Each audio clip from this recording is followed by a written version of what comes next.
And since 2014, since the bifurcation of Andhra Pradesh, and you have also been a witness of this, sir, whenever there has been a discussion on budget, we have always been demanding for the assurances that have been mentioned in the Act. Yes. And it is not just that we have been constantly repeating. The central government also has to understand the reason for us to constantly repeat our demands regarding the AP Reorganization Act is that most of them have been unfulfilled till now, sir.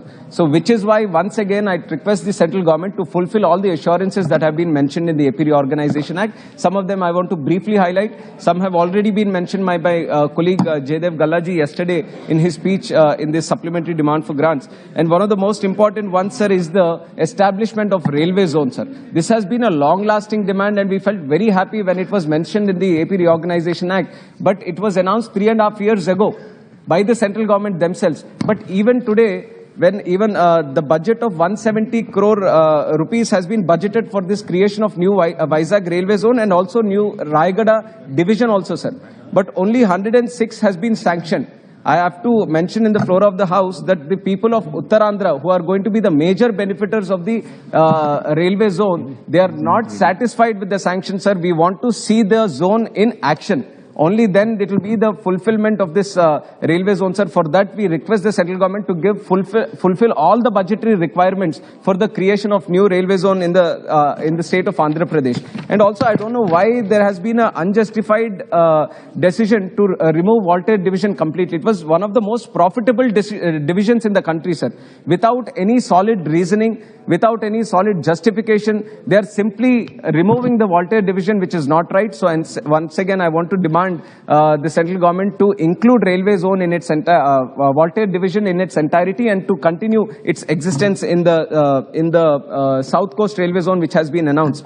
And also the stations are Palasa, Mandasa, Sunnadevi, Baruwa, Sompeta, Jadupudi, Ichapuram. These come under Khurda Road division. I would like to request the central government also to include them in the South Coast Railway Zone. These might be something related to the railway ministry, but whenever any decision has to be made, it has financial implications. So which is why I want to mention in the demands for grants also, sir.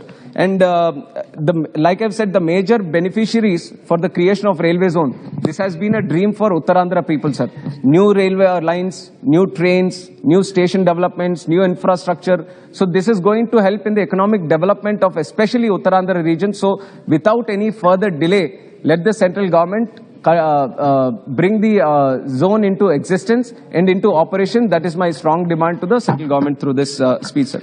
And also, Vizag steel plant. Not just this, sir. The central government has been constantly deciding on privatizing many of the PSUs. If there is a reasoning, the first and foremost reason that they give is that it's not the business of the government to deal with these kind of PSUs.